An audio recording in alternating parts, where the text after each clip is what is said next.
Hello, everybody. Today's guest of our page Ballet Through Lines is American choreographer Helen Pickett. As a dancer, she worked with Frankfurt Ballet for 11 years. She was later drawn to acting, working with Wooster Group and different video artists. She also holds a Master of Fine Art in Dance from Hollins University. I warmly welcome you, Helen, on our online interview. And I'm handing over the floor to Tatiana. Hello. Hello. Hello, Helen.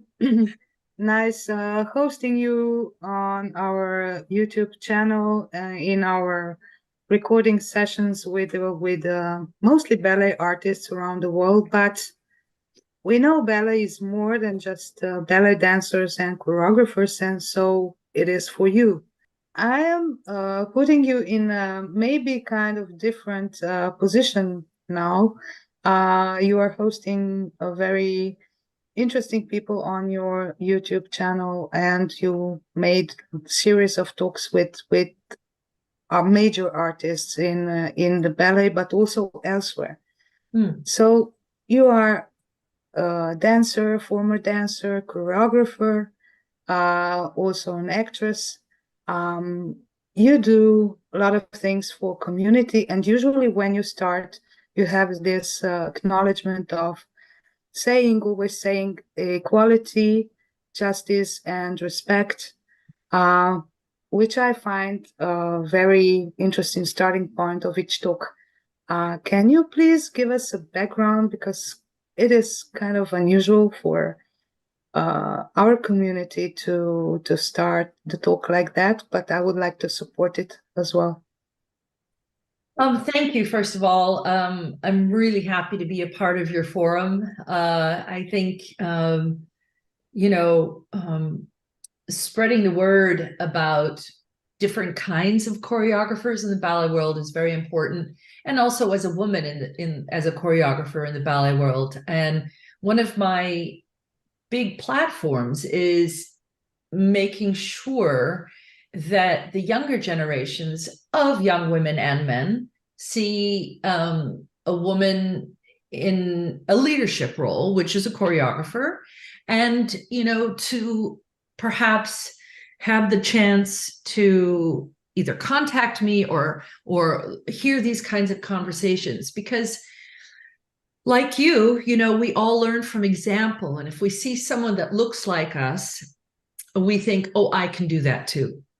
And it's not just that, it's seeing someone who might not be thought of as perhaps being in a leadership role.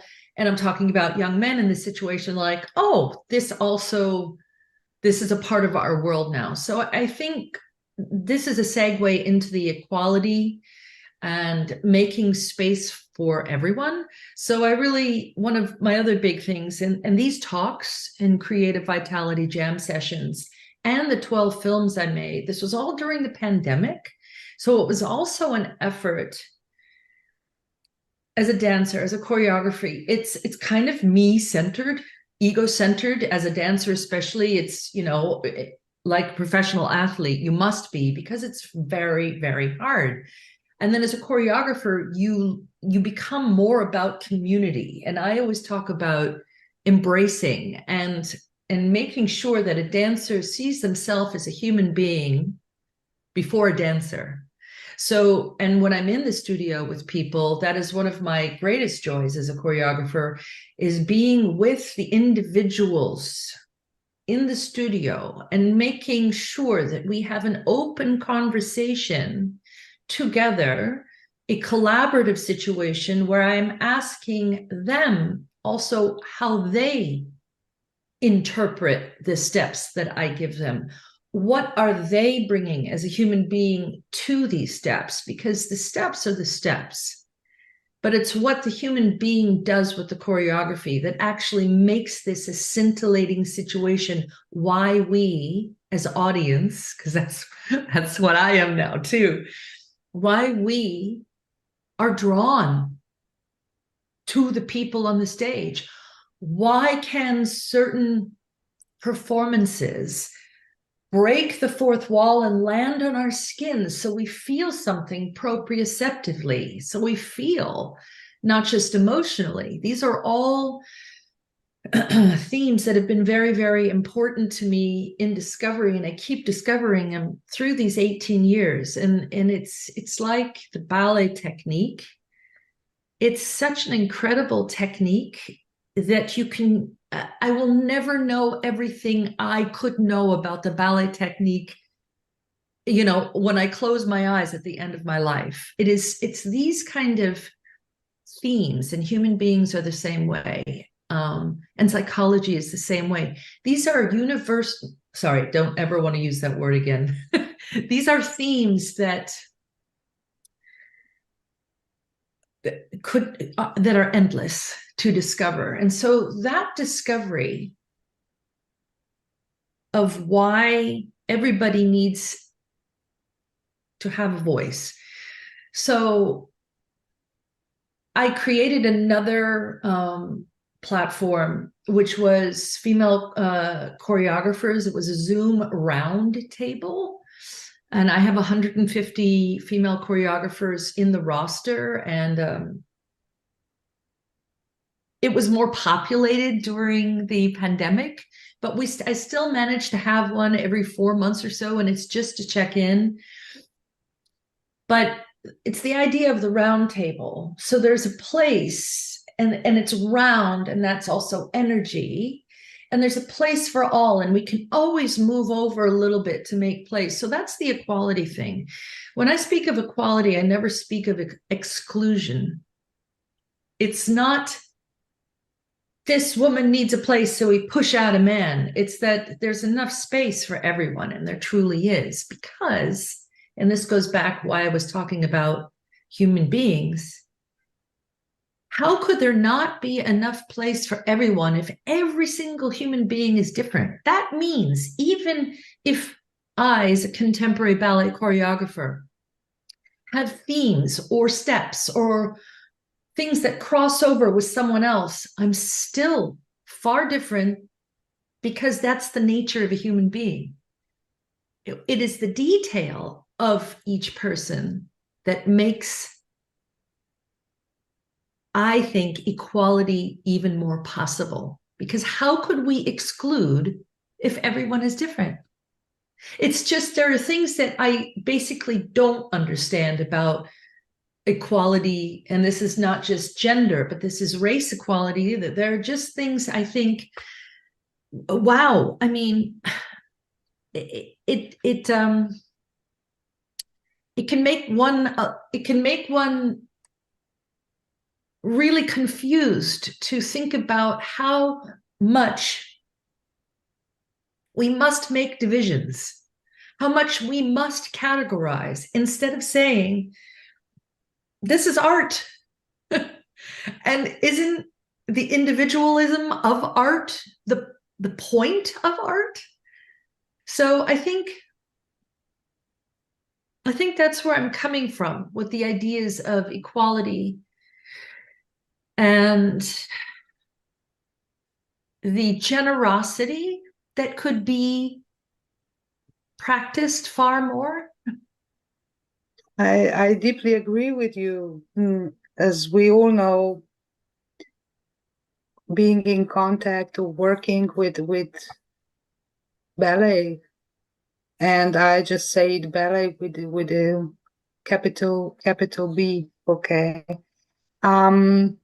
Somehow in our careers, we come to this point to have this kind of questions, and when we start to question the space that we work in, was it, you well explained what does it mean to you, but did it come from an urge to talk about it? Do you think it's a close circle still to be involved in ballet art? I maybe can underline what I feel and to explain, to help you to share with us your experience. But for instance, when we have a performance or beautiful productions, we of course have a lot of audience, and people know what we're doing, and we have big names, as we say, we have ballet stars, as we say, but there's a huge, huge community of dancers, ballet dancers, and also artists behind that. There's a big mechanism behind the ballet productions. It just, it cannot be the other way. Without all those people, ballet does not exist. But still, yeah, you agree? So good. But we still, also us somehow stop the conversation just behind the opening night, making big fuss. I'm sorry about the openings that we have, the glamour and the posh and everything, and the famous and stars, as I've said. What's the phenomenon then? We have, on one side, we have this huge community, and then on the other, we just have, the upper layer. And how can we connect that? Well, your statement was great. It had a lot of pieces, and remind me if I don't get to all of them. Okay, I'll start from the back, right, from the end. So this division in ballet has been there probably since it started, because it was actually made as a court dance for the court, right? I have to say, in at least when I was growing up, when I was young, we watched The Children of Theater Street. It was this great documentary, I believe, out of Russia. And there was something that always struck many of us, that how easy it was for everyone to get a ticket to see the ballet. It wasn't cost prohibitive. So that's one thing. I think that's always prohibited, perhaps in other countries other than Russia. It's prohibited everyone from going to see ballet because of the cost. That's one thing. The other thing is that I believe, and this is not my belief, it's the case, is that it was for, let's say, was prohibitive as far as reaching other genders, other races to be a part of this. So there was a separation there too. When I was dancing with Ballet Frankfurt, we had, it was a very, I'm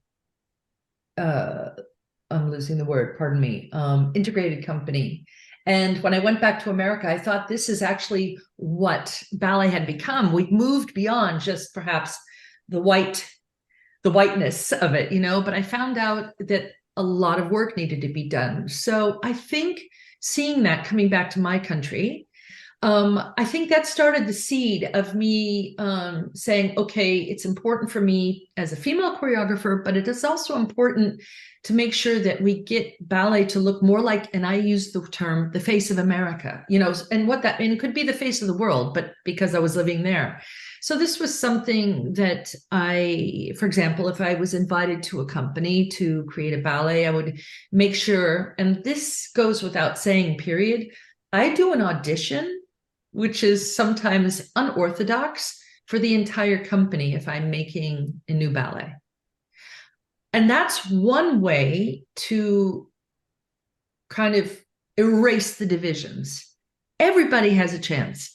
And I also am not a choreographer that looks at the principals, the soloist, the demi-soloist, and then the corps. I don't believe in it. We didn't have it in my company. I look at everyone. And this audition could go from anywhere from 2 to 3 days, because after 18 years, I realized there are amazing performing artists, dancers that are so shy in audition. They just don't audition well. So maybe on the 3rd day, they bloom. And that person, I can't tell you how many times, that shy person who was in the back that just blooms, I can't tell you how many times that dancer has gone into the first cast. So it's also about giving space for all personalities, giving a chance. I think these are ways that we break boundaries. I'm going to go back now, and I think this addresses another part of the question. Why did I feel the need to do this? I touched on it at the very beginning. I felt like in the pandemic, I sat myself down after about 6 weeks of lying in bed and feeling sorry for myself.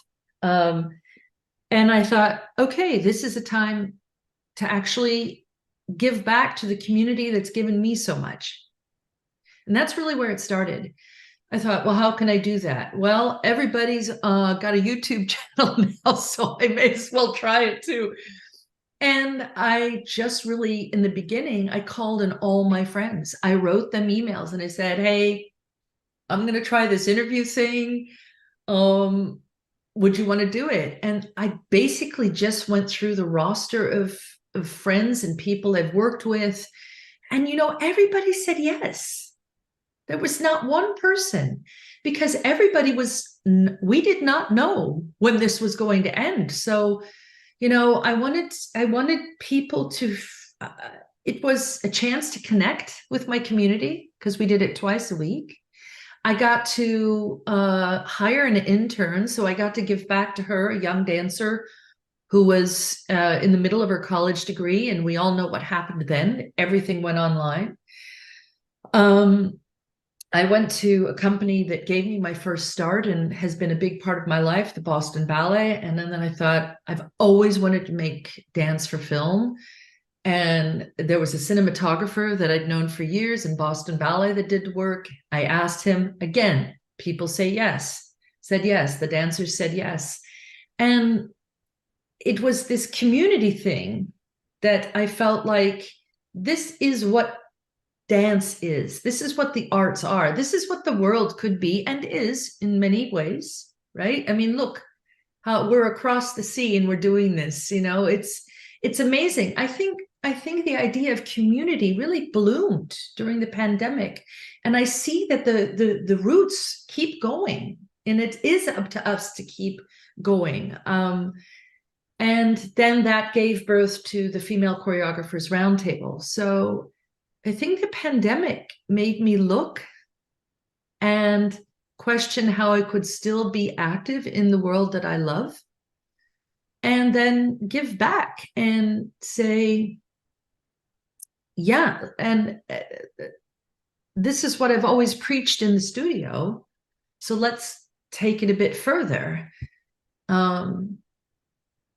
So I think that going back even further, I think this is something that I think I've always been about. And this was a culture in Frankfurt as well. There was a big culture because there was it was very improvic based. There was a lot of trust. And there were 40 individuals in that company. So, you learn also from your world. And this Billy seeing each person and taking and molding and shaping and coaching the specialness of that person, I've definitely taken on, because it made me feel seen. So I knew how important it was. And then you just develop yourself and how you want to make this go further. So communication, collaboration, these are always been huge themes for me as an artist. It's very interesting. I mean, this is our first time we meet. Of course, we can read about our guests, but talking to them, it's so much different. Yeah. So, it's also an intimate talk with our guests always. So, I would like to share with you what I see. First of all, you are not a person that lies in her bed and just waits what will happen. No. Yeah. And then I can see that your spectrum of things that you just suck in, and you think it's important, and you want to make it work, and you want to make a change. It's like something that really develops your work. So I feel a lot of acting experience in you, because it's something that maybe theater people who come as I or Natasha, we do come. She comes from ballet, but she had later an experience with the theater. But I came from theater, and the thing, my first experience with ballet in the studio was this being afraid to let in the improvised side of life, you know. And I think this is really a strong experience a dancer can have, and for some people it just changes their whole life. Absolutely. I think the same happened to you. Yeah. So in the theater we have this different kind of community. There's a lot based on human experience, and we share a lot. So that's like a very important thing I see in your work, and it's just not just what happens on stage, but also beyond. So in one of your talks, I noticed you were talking with a light designer.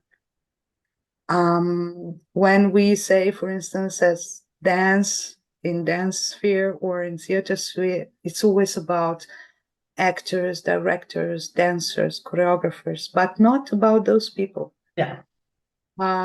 Is being equal in this regard also what you brought in your conversation? So yeah, that was another aspect I forgot to address before. So the people behind the scenes, right? Yeah. So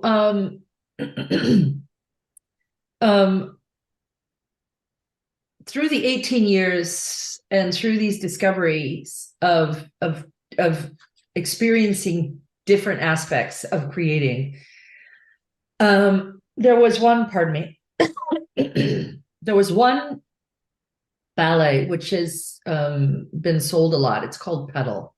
And there is where I learned about the importance of lighting.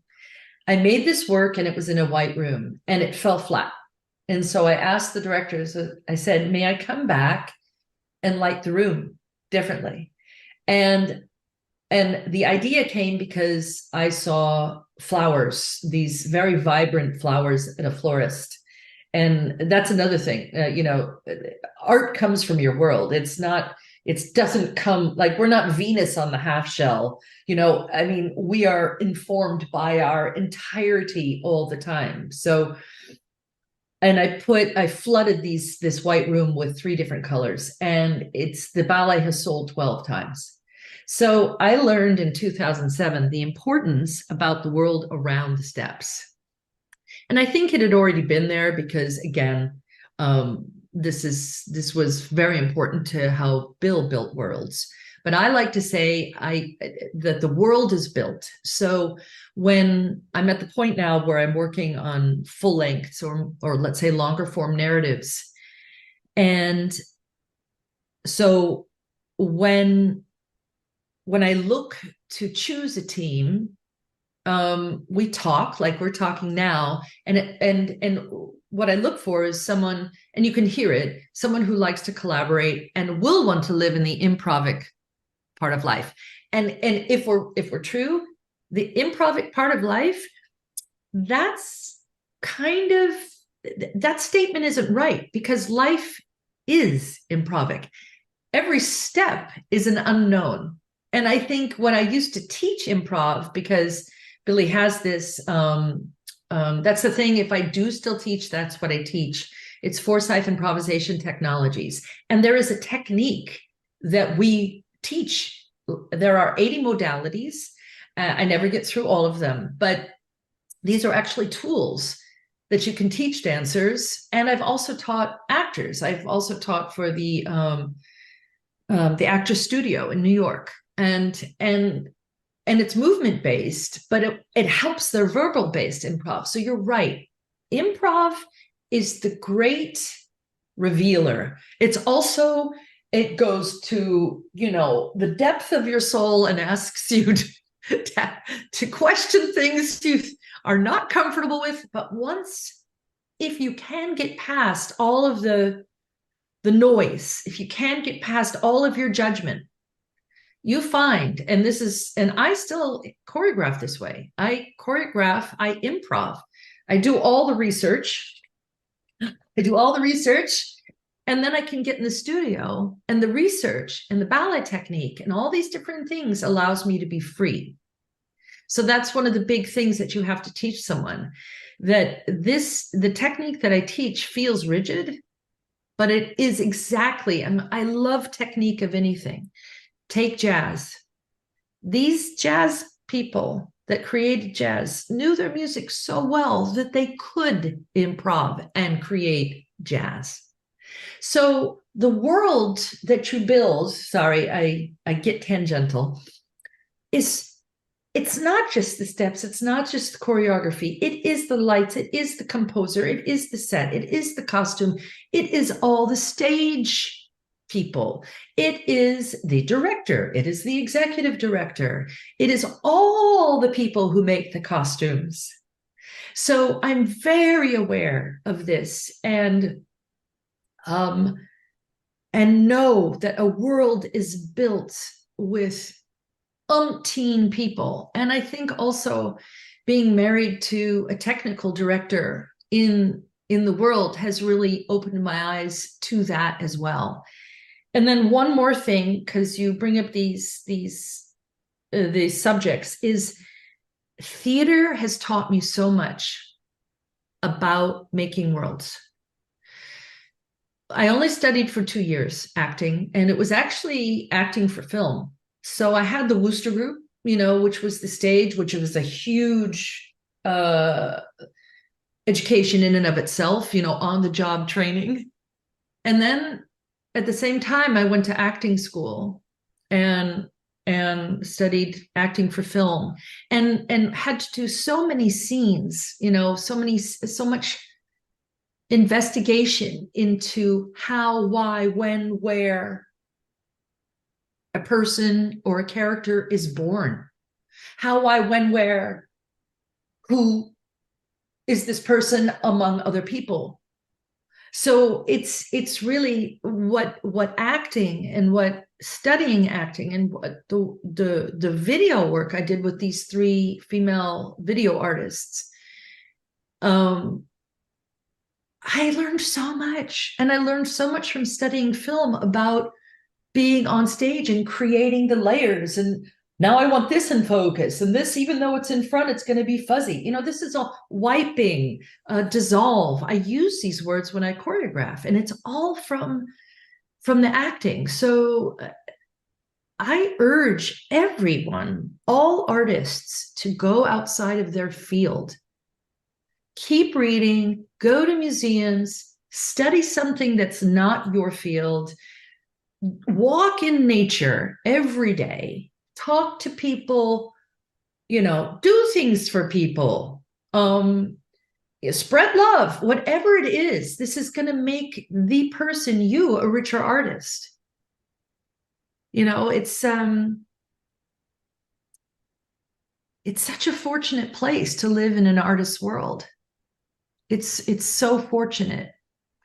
And so if the leaders in our art world, in our dance world, don't spread generosity, it is the anti-art.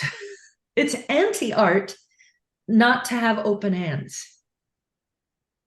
Because who gave us the chance? What goes around comes around, right? Exactly. I have a question which is connected with what you just described, and I thought about that, what you just explained, and I think I was right. So that's nice to have a deeper explanation also. But there's one thing we call ballet story, which, when each ballet was created, was contemporary. So At the time of Giselle, Romeo and Juliet, or Nutcracker, this was contemporary for those people. And then we had this, and we discuss about this often with choreographers we host. So that's why I would like to hear also from you. Then we had this big gap of neoclassical ballet where there was no story, and I met a lot of choreographers throughout my career saying, oh, dramaturgy is not needed. Dramaturgy in terms of having a good story. People will understand. That's pure dance. Everything. But we are coming in somehow into this era where choreographers, well, maybe 40, 50 years ago, started to build new storytelling in the ballet world, using novels or famous stories, or remaking the old story anew. And I just follow what's happening now. Ballet is rediscovering novels, rediscovering big stories of today. What was your starting point when you decided to make story ballets? How are you making them? So going back to the idea that abstract ballet without narrative, that's also something I never understood, because people are story. Human beings are narrative. Our very lives are narrative. So, and this is something, even in my abstract ballets, I always tell the dancers to think of a story for themselves. And then I say, and in my mind, I'm thinking, well, it's never going to be abstract because the human being is bringing themselves to the stage. And for me, I understand the human being as living a life of narrative. Right. So that's something that I think that's also semantics, but that's how I watch abstract. I know what you mean. It's not from a play or a book, right? But I guarantee you that choreographer has done research into something that brings this abstract ballet about, but maybe they just don't talk about it. So for me, I think even when I started in creating shorter works that could be construed as abstract, for me, there was always an idea of story, because, with Forsyth, he wasn't creating narratives, but his work always had messages and stories. I don't care which one you look at. And I love to argue about that, because I was inside. I knew what was happening. I knew all the research and what was behind things. So it wasn't your classic narrative. It wasn't following something that was already created, but there was definitely story within it. And so I think when I approached my abstract pieces, that was always with me. This is never just about steps. So then I realized, so my father was a writer, and so books and great literature has always been part of my life, and I love to read. And my parents were both actors in New York, and so this plays and books and the art world in general was always very important. They went on to do other things, but this was, in their heart. So my dad, when he was in college, the first narrative I did was given to me by my father, and it was a Tennessee Williams play called Camino Real. And it's when you read about how Tennessee Williams spoke about Camino Real, he really sees it as a work of poetry. It doesn't really ever ground, and I've done so much research on it. It never comes off as a play. It's never a hit. It never makes it. But Elia Kazan, who worked with Tennessee Williams very often, or not very often, sometimes, getting general is trying to stop the general talk. He said he thought Camino Real would work better as a dance. So my dad kept pushing this play on me. And I was like, Dad, I've read it. I don't see, it's not going to work. And then like the third or fourth time I read it, I thought, it's about the characters. Well, that's dance. And that's, so I'm sorry, I'm trying to make this not so long. I'm failing miserably. I'm talking a lot, but I write treatments for my ballets. So even though a play is full of action and it gives you everything rather than a novel, which you really have to break down, right? I write treatments for these full lengths. And right now, talking about a dramaturg, I now have a working partnership with a director out of England, James Bonus, and it's really a delightful place. We've both come to our art because he primarily does plays and operas. The Crucible, which we did together, was the first ballet he ever worked on. And we come from our separate art worlds in such a similar way. We know it's always about people. So they are the interesting things on stage. And he's a great coach. I love to coach, so we meet there and we really have a symbiotic relationship in the studio. We share the studio. So it's not like he's giving me notes and I go in. We're really, and sometimes we tussle. We're like, and then we're like, okay, right. So the dancers are looking, it's like, what's going on? But we write treatments. So for Emma Bovary, we wrote the treatment for that. We wrote the treatment for my upcoming American Ballet Theater premiere. And we wrote the treatment for the upcoming Dutch National premiere. And because the Dutch National is a play, but the ABT work is a giant novel, a giant novel of Russian origin. And it is probably one of the most amazing pieces of literature ever written. I'm not alone in this. I can't tell you what it is right now because it hasn't been announced, but I will tell you, he's a Russian, world famous Russian author. And this guy, man, well, I can tell you who it is. I don't have to tell you the work I'm doing. Dostoevsky. I can't, this book, it's timeless. The themes are timeless.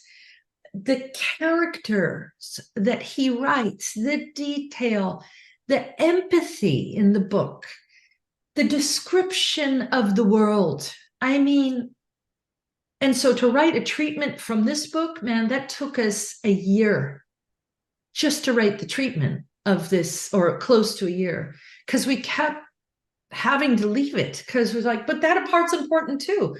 But you'd make a 15-hour ballet. And I believe in 2-act ballets. Because one of the things I like to say is I like to create roller coasters in narrative work. I want to keep,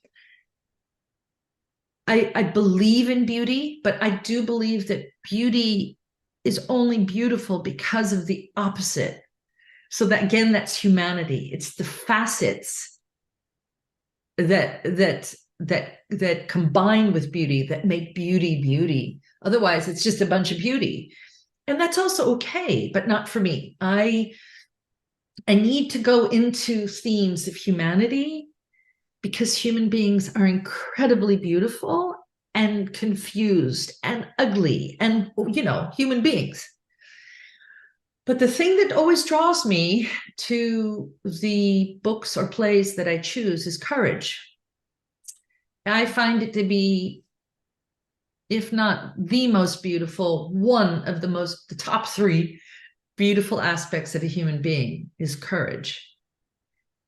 And this can be found in many, many, many ways. And sometimes it's the smallest aspect of courage that could make me just expand that and make it thread through. But The Crucible has an amazing amount of courage in it. Emma Bovary, Madame Bovary. She was a woman ahead of her time. You know, she wasn't the nicest character, but she definitely lived the life she wanted to live. And there were elements of courage in many other characters in Madame Bovary. And in her. And so, but it's not conventional. So I also think that to make a villain only a villain, well, that's not human, because perhaps this villain became that because of what happened in his life. Or nobody is all bad or all good or all beautiful or all ugly. So it's finding the dichotomy within the characters, within these full lengths. I want people to question. I want people to be in the edge of their seats. I want people to have to, at the end, at the intermission, and go, whoa, you know, I believe ballet can be this. And like you said, when all of these ballets were made, they were all contemporary. Look what Stravinsky did. He created a world chaos in music. How can that be music to ballet? You know, he had tomatoes thrown at him, and well, you know, and look what he changed the face of dance and ballet and music. And then he had someone like Balanchine who understood this guy is going to make a difference. So I think it's a community when I make a full length. It's definitely collaborative. James and I, it's a very fulfilling relationship to work this way, because, and this might be female, but I wish more men thought this way. You know, a world is not built by one person. And that goes back to what we were saying before. But, you know, having two directorial voices in the room can only make the piece more honest, because you don't want to surround yourself with yes people. How boring. If everybody's saying, you're right, it's great, it's all, you've done it, did it. Well, that piece is not going to be successful. I don't care what anybody says. People need to hear no, try again, that's not working, I don't understand. Nobody's going to understand what you're trying to say there. You know, you mean the process. Yeah. We want the process. And that's sometimes the most important part of the job. And the most fun. Yeah, the most fun. For me, it's, you know, sorry, my husband. For me, it's the process is the art. And that's the same thing with the human beings in the room. The process is the art. It's the journey. It's not the end point. Because as soon as I see the end point, I want to change it. You know, it's like, why wouldn't I see that? You know, but yeah. I usually ask something out of the box. Sometimes I ask people, for instance, how about the world today? Where do you... I got distracted. How about the world today? Yeah. What's your position in the world today? What are your thoughts about the world today? What is the position of the art nowadays? Maybe that's what I need to do. The position of art in the world today? Yeah, especially maybe in US, because sometimes I hear, you know, things didn't go quite back to the times before the pandemic. Everywhere. Yeah, everywhere. Yeah, mostly, but on different levels. Yeah. So I'm really interested. Where's the your local artistic environment? How do you cope with those obstacles that you have, with the damage that pandemic managed to succeed? And how do you approach to that? How can you see yourself supporting the art to hold the head above the water, and, you know, to be this kind of courage for the people, so that they feel we are still here, and it's important that we work together. Well, so I hear this often. Yeah, like we still haven't returned to where we were before the pandemic. As a human being, I have trouble with this statement because I don't believe in returning to where we were. That is all past. That has no energy and it has no relevance. I know what they mean. Money is gone or money is less. And I'm talking now for, like you said, my artistic community. There's less money. There's a huge turnaround in directors, in artistic directors, because the pandemic was extremely hard in America just to keep ballet companies open. And I applaud all the directors that lost thousands of hours of sleep just trying not to have that company close down forever. And not only that, many companies managed to keep their dancers paid. That chewed up and spit out so many artistic directors. They were just so tired, they didn't know. And then it's not just what happens in the pandemic, it's where we are now, which goes back to we still haven't returned. It's that it's still a struggle for money. It's still a struggle for relevance. It's still a struggle to make new work, because when there's less money, people like to go back to what is known and what makes money. So, you know, I've in two companies in particular, they're allowed one new piece a year right now because of money. One new piece a year. You know, that's really maybe it's one new big piece and a couple of small pieces, but you know, if the finances aren't there, it makes people talk about what was. But the fact is that the only power is in the present moment. So I personally and this is what happened in the pandemic, I just decided to be relentless. I'm going to keep going forward. And I urge, and I teach this to students when I teach them, or to dancers that are just starting out as choreographer. And I used to tell this because I taught a lot in the early 2000s at the Ailey School in New York. And I said, if you want to be an artist, you will find a way. And I know this is from my father because he used to say 99% work, 1% talent. Never have a backup plan. If you want to be an artist, you will find a way. You will work in a restaurant, as I did in New York after a huge career with Ballet Frankfurt, but I wanted to be an actor and I needed to make money. So working in a restaurant allowed me to have the most freedom for auditions. You got to take your ego out of it. And if you want to be an artist, you've got to find a way. So I'm a little bit harder as I've grown older.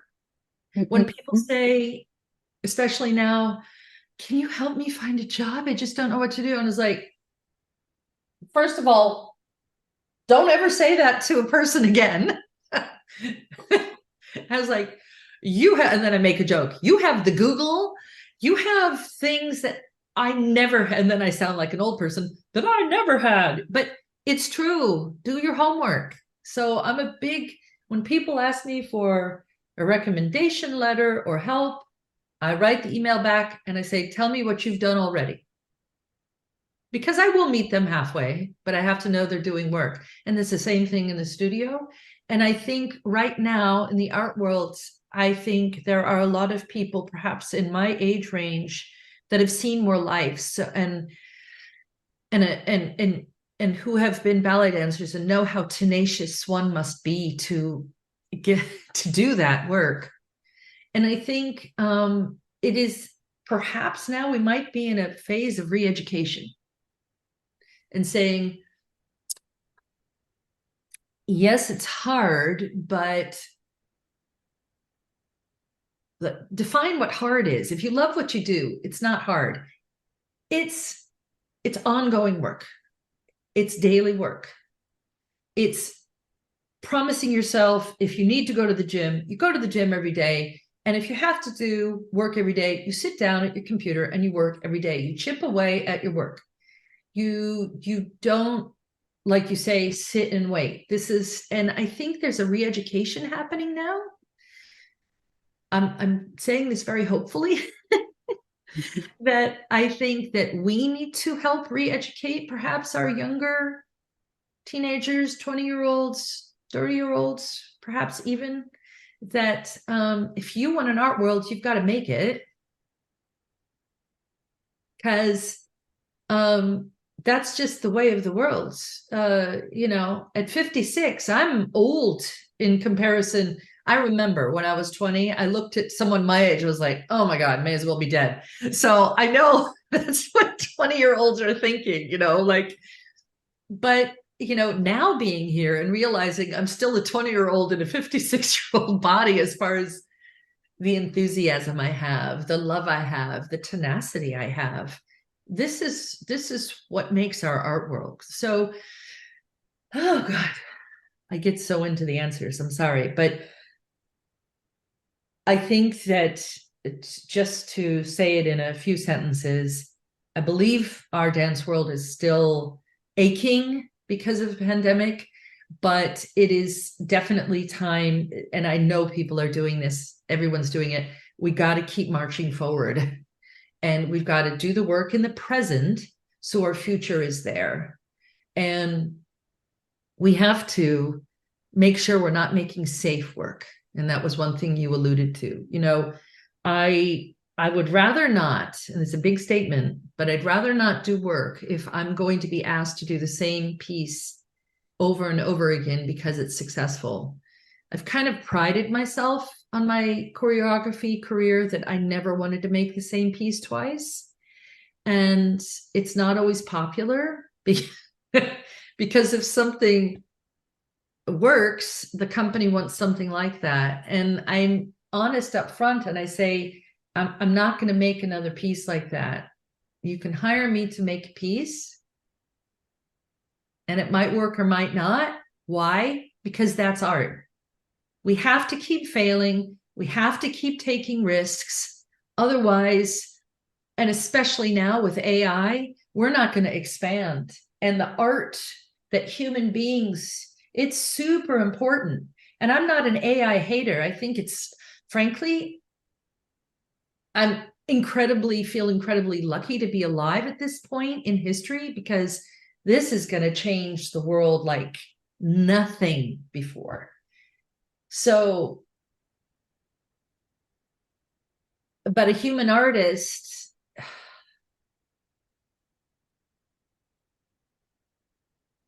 I don't think anybody can replace humanity in art, because we're alive. It's a life that's lived, and through the living we learn. It's not an incredible machine that can get all of my knowledge of 56 years, perhaps in a day, but the feelings that went along with that knowledge, the human beings I met and interfaced with that contributed to that knowledge, cannot be replicated by a machine. So I have great curiosity and great respect for what is coming. But I have the same respect for human beings, because perhaps it's the life I've lived. You're all the way across the world, and I've met two amazing women today. It's not, you're asking questions from your life you've lived. I look at where you're sitting right now, and all I want to do is focus on your bookshelves. All I want to do is look at that room, like in detail. I'm like, that room, I had to be very careful not to be distracted, because I was like, what is that? I really, that's why I do this. So, Yeah, welcome, welcome, welcome. But look who I'm staring at. I'm staring at Tom Waits. Wait, where is he? Wow. That's what my That- husband got me that for one of my birthdays. He's one of my favorite artists. Yeah, So I get to look at Tom Waits all the time. maybe sometimes Tom can replace the bookshelf. You never know. It's such a great conversation with you women at 56. They are at the peak. So, hello, generation. Oh, Generation X, Generation X. It's great, we cannot, I mean, we have to be aware we cannot make a revolution, and it's great to have courage, and we have to work on it. And I have a feeling like you put 90% of your teaching work, or what pedagogy, what you do is like teaching about life or coaching or helping people and supporting, and like 10% is what they will learn anyway. But yes, that's what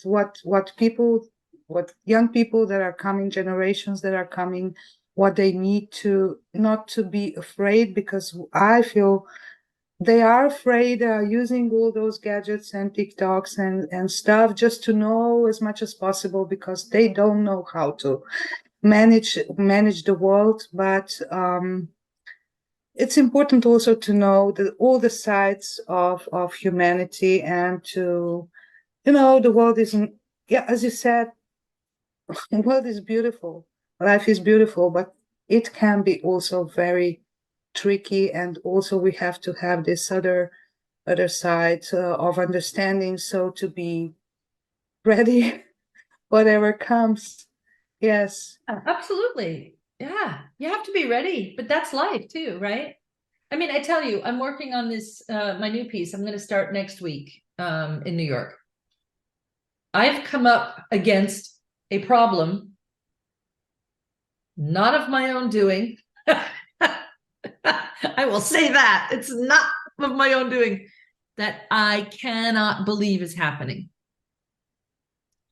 I thought, wow, I thought I've seen it all. Nope. Life is always going to serve you something and make you work for it, because that's life. That's what being alive is about. No one lives in a cosmically perfect bubble. Boy, that's not life. That is not life. It's how much have we learned from the hardships, right? For sure we did. Yeah. Yeah. I cannot promise to be around any new work you're making, but for sure, if it happens, I would love to meet you in person. Or Yeah. as we usually say, we don't start with what we don't have this specific sentence to start the talk, but usually we say you are warmly welcome to come to visit. Oh, thank you. Yes, and yeah, as I was saying, if I manage to be around some place where your work is on stage, for sure I will be there.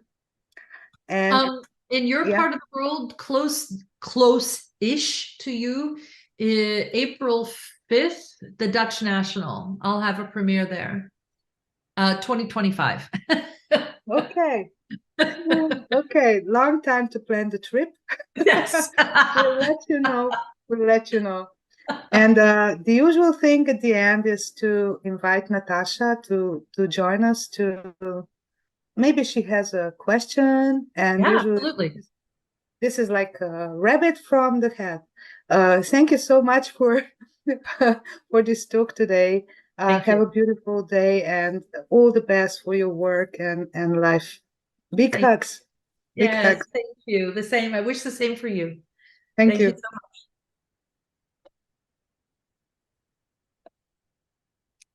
Unmute, Natasha. We don't hear you. Yes, I always feel like those two guys at the end of Muppet Show, Yes. when when Tatiana says, maybe Natasha has something to say. Yeah, I always have something to say.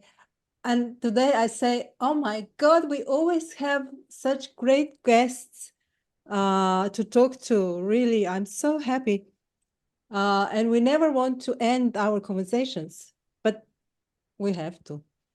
So I was thinking, because I just did a little bit of research about women choreographers in ballet world, because I wrote an article about that, and it's quite interesting.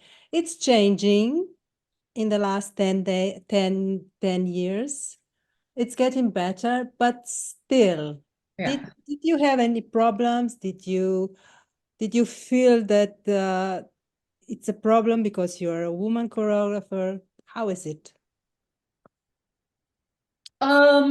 Like you said, so I've been doing it for 18 years. So certainly in the beginning years, I got some very interesting comments. And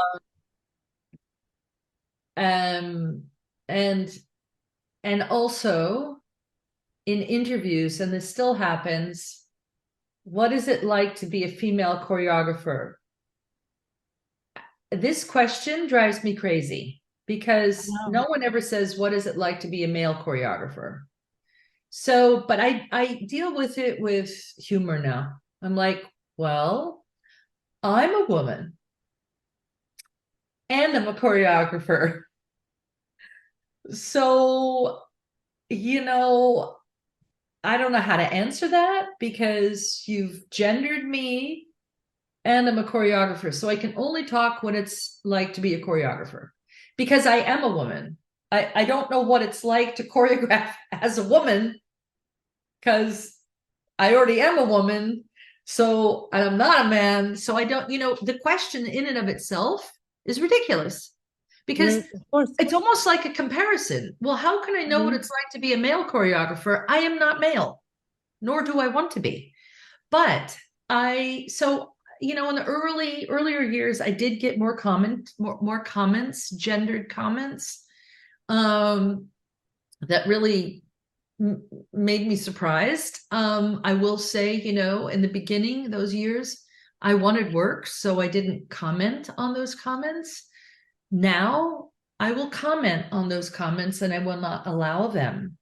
And it's not comfortable sometimes. What kind of comments, if I ask? I don't know if I want to say those things because they're very specific. And if anybody's watching this, they'll know. Okay. Because something just happened last year, a big thing, and I'll say one thing. I do not like to be called dear. Dear, would you like to do this? What the fuck? Are you deering the guy? Do you ever dear a man? No. So that's one thing. I don't need to be called dear. And it might also be ageist. I'm not sure. But I don't give a fuck. So now you're really getting to know Helen because I curse like a mad woman. But so it's kind of like a patronizing thing, I think, that can happen still. But some of the really, really whoa comments don't happen anymore because women are starting to speak up and say that you can't say that anymore. And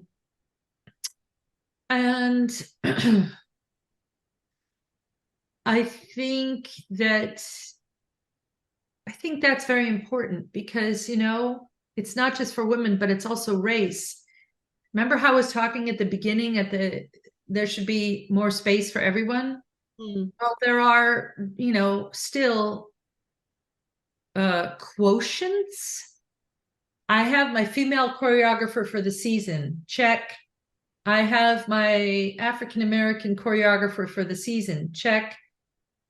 And it's one place, you know what I mean? Rather than let's stop thinking about quotients and let's look at people across the board and say, okay, I'm going to try.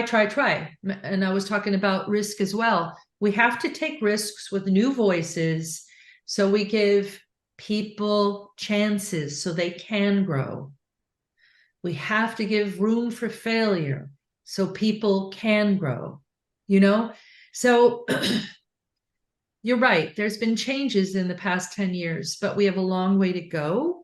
And it, you know, on the positive, it's about people being the example and supporting your community for the people who are examples. And so being more established now, I give directors, I tell them about younger choreographers.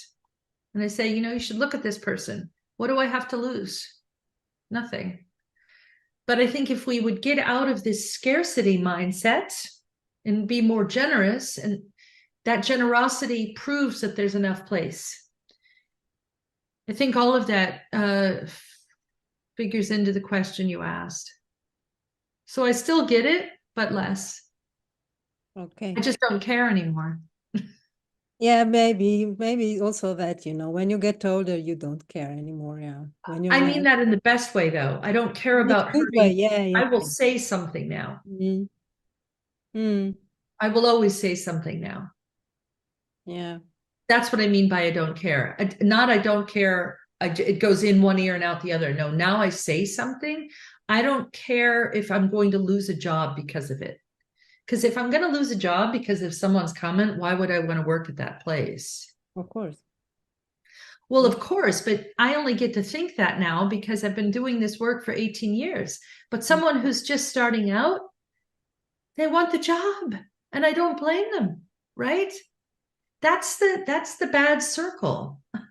That's the circle that needs to be broken. We shouldn't have to get the job and withstand abuse. Those two things shouldn't live together. Okay. You know? Yeah, no. Yeah. Yeah. Well, okay. I think we have to say goodbye. It's a pity, but yeah. Maybe we'll meet again. Thank I you hope very so. much. Thank you very much, Helen. Thank you. And thank you also to Tatiana for conducting this talk. Yes. And well, hope to see you. I hope to see you. It's been a pleasure. Thank you so Bye-bye. much. It was a really interesting talk. Thank you. Thank you too. Bye Good bye. luck. you Good again. luck. Good luck. Good luck. Bye. Bye. Bye.